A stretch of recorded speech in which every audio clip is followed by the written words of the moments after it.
Topik nota trading saham pada hari ini ialah bagaimana cara untuk set stop loss dengan betul. Saya selalu terima pertanyaan daripada trader-trader baru, macam mana untuk dia nak set stop loss. Sebab selalunya trader baru, mereka masuk counter, dia tidak tahu di mana dia mau keluar apabila dia salah.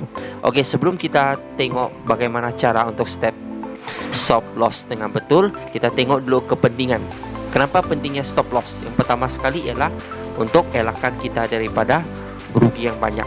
Okey, dengan adanya stop loss, kita tahu bila kita salah.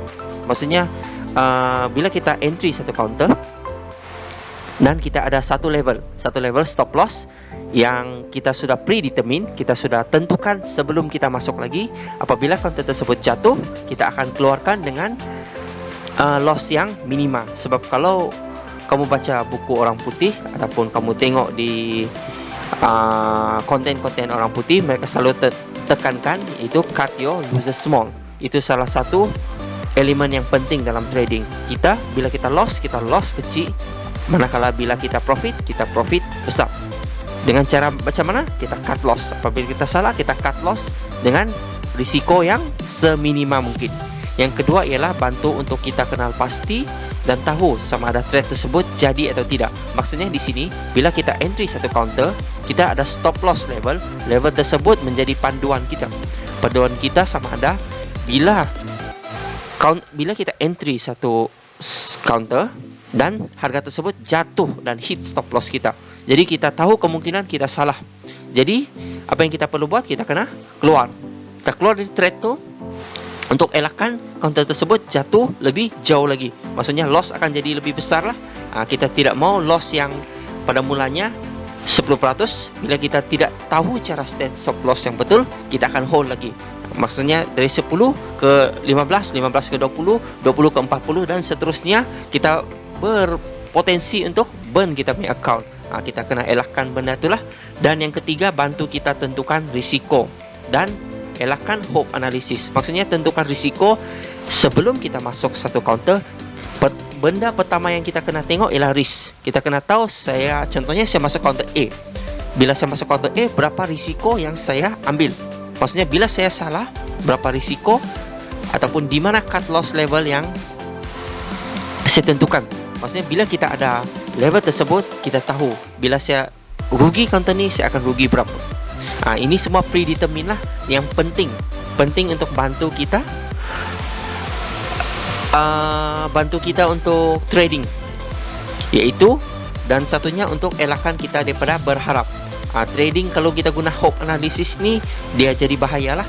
Sebab kita hold counter yang rugi. Ini sebenarnya kita tidak mau hold counter rugi, kita mau hold counter yang profit. Sebab counter yang rugi, yang ada selling pressure tinggi, kemungkinan dia akan meneruskan momentum penurunan tu tinggi. Jadi apabila kita salah, kita ada satu cut loss level yang betul, kita boleh keluar dengan kerugian yang minima.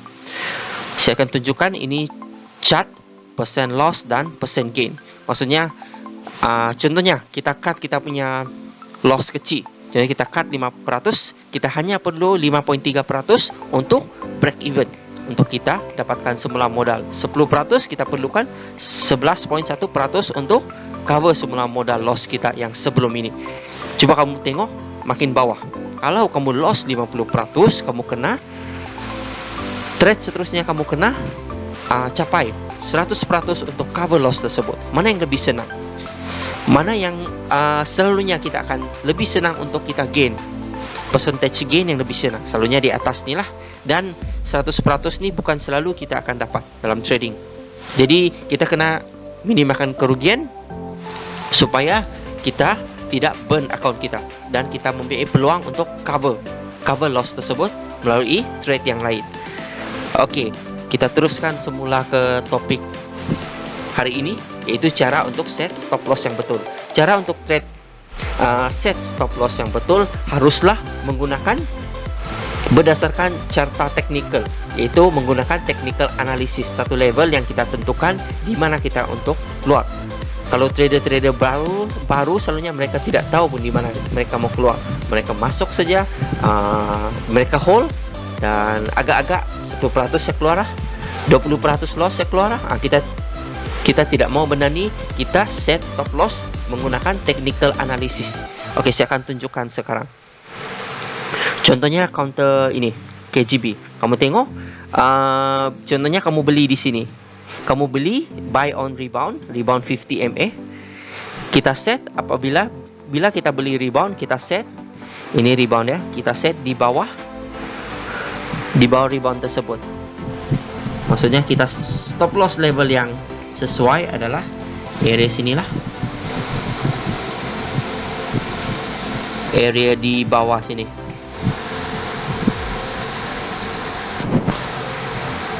Lama, saya padam dulu. Ini padam, ini padam. Nah, ini pun padam. Oke, level yang sesuai untuk kita set stop loss ialah di bawah sini. Maksudnya kita beli counter, yang cara beli counter yang betul, saham betul ialah kita buy on rebound. Kenapa kita tidak beli bila counter tersebut jatuh? Sebab bila kita beli counter itu jatuh, kita tidak tahu sejauh mana counter tersebut mau jatuh. Jadi kita beli apabila counter tersebut rebound ataupun dia menunjukkan dia pusing naik balik. Dia pusing naik balik, rebound sini, kita beli di sini. Bila kita beli di sini, stop loss level kita letak di bawah ini. Jadi berapa risiko yang kita ambil? Contohnya kita beli di harga sini, kita ambil risiko lebih kurang 6%. Risiko yang kamu kena ambil lebih bagus ialah tidak lebih daripada 10%. Sebab dalam trading kita kena jaga capital kita. Ini yang penting, kita jaga capital kita. Kita jangan riskan terlampau banyak capital kita. Contohnya, oke, kamu beli sini, kamu hold, counter tersebut naik, dia turun semula, dia tidak pun capai stop loss kita akan hold dan hold. Jadi kita boleh gain dalam, bila kita masuk sini, kita boleh profit dalam 50%. Oke, ini cara set stop loss yang betul. Kita set di swing low sini. Ini orang panggil swing low. Yang kedua, kita tengok counter DNO. Oke, ini counter saya pun ada masuk. Kita tengok bagaimana untuk kita beli counter. Oke, kita beli apabila counter tersebut membentuk base. Oke, ini ialah basing. Contohnya ini ialah base dan counter tersebut dia tidak pecah 20 MA, dan bila dia menunjukkan rebound, ini ialah rebound lah. Bila dia rebound, kita beli. Dia breakout, dia rebound, and then dia breakout, kita beli area sini. Contohnya kita beli sini, stop loss kita set di bawah sini garisannya. Risiko kita ambil ialah lebih kurang 8%. Maksudnya kurang dari 10% ialah stop loss yang baik, yaitu kita ambil risiko yang baik. Jadi kita selagi dia tidak pecah stop loss, kita akan hold tersebut. Ini cara set stop loss yang sesuai. Sebab kamu tengok di sini, ini adalah support yang kuat lah. Jadi kita tidak mau set tepat pada support, kita set bawah sikit. Kenapa? Sebab selalunya kadang-kadang harga dia akan sentuh, dia akan pecah support dan dia akan recover. Kalau kita set stop loss level yang terlampau tight, jadi kita boleh kena hit dengan lebih cepat lah. Oke, berapa minit dah ni? Oke, kita tengok satu lagi.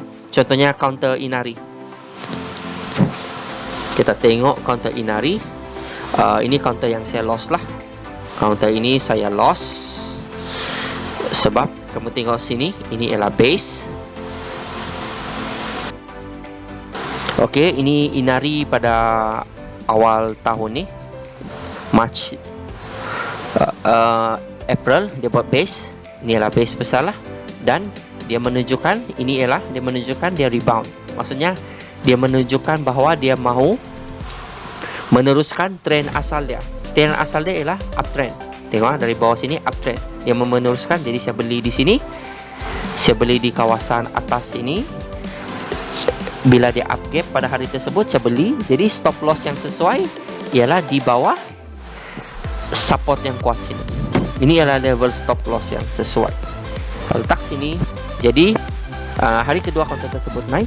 Jadi risiko yang saya ambil ialah lebih kurang lebih kurang 5 ke 6%. 5 ke 6% maksudnya risiko yang baik. Itu kurang daripada 10% ialah kita ambil risiko yang baik dan tidak ambil risiko terlampau tinggi. So saya hold counter tersebut, saya beli, dan hari kedua counter tersebut jatuh, dan dia jatuh hit dan saya keluar. Macam saya katakan tadilah, stop loss menjadi panduan, memberi kita panduan sama ada untuk kita hold ataupun kita keluar. Bayangkan kalau kamu tidak ada stop loss, apa akan jadi? Contohnya kita tidak ada stop loss lah, yang tidak tahu macam mana buat stop loss. Maksudnya bila counter turun, dia hold. Kalau dia hold, berapa kerugian sampai sekarang? Dia telah loss lebih kurang 10%, lebih kurang 11. Di sinilah 10%. Jadi kita tidak mau menggunakan hope analysis. Maksudnya bila kita salah, kita tahu di mana kita set stop loss yang sesuai, kita keluar. Jadi kita tidak buang masa di dalam trade ni lah. Contohnya dia turun, dia naik, dia turun, kita tidak buang masa. Oke, benda ni berulang-ulang. Maksudnya sampai dalam 58 hari, lebih kurang 2 bulan lah. 2 bulan dia tidak ada progress. Maksudnya kita tidak mau hold counter yang rugi. Jadi penting untuk kita set stop loss. Stop loss kita set di bawah pivot. Maksudnya counter rebound kita set di bawah dia. Ini ialah cara set stop loss menggunakan technical analysis yang lebih sesuai lah. Contohnya satu lagi counter QES. Kita nampak counter tersebut dia tidak mau break 50 MA. Ataupun di sini tengok dia tidak break 50 MA, jadi kita entry. Contohnya kita entry di sini, dia rebound. Kita beli di candle hijau ni. Macam saya katakan, kita tidak mau beli counter bila dia turun, kita beli apabila dia rebound, sebab kita tidak tahu sejauh mana dia akan turun. Jadi bila counter rebound di 50 MA, ini menunjukkan counter disupport oleh 50 MA. Jadi stop loss level kita lebih sesuai di bawah sini. Jadi kalau contohnya kita entry di sini, level stop loss kita ambil ialah dalam 8%, yaitu kita ambil risiko yang baik, yaitu risiko yang kurang daripada 10%. Jadi kita akan hold, tengok counter tersebut dia naik, dia turun semula, dia tidak capai pun stop loss, dan kita ride trend tersebut sampai atas. Maksudnya kita risikokan 8% dan potensi pulangan kita boleh capai dalam 30 ke 40%. Akhirnya risk to reward yang sangat sesuai. Oke, ini ialah sedikit sebanyak bagaimana cara kita set stop loss yang betul. Oke, kalau kamu ada soalan boleh type di ruangan komen, dan jangan lupa like dan subscribe channel ini supaya selepas ini saya akan kongsi lebih banyak nota-nota penting yang boleh bantu kamu untuk trade saham. Satu lagi, jika kamu ada soalan ataupun ada topik yang kamu mahu saya ulas ataupun mau saya kongsi, kamu boleh tulis di ruangan komen di bawah. Oke, itu saja, kita jumpa pada video seterusnya.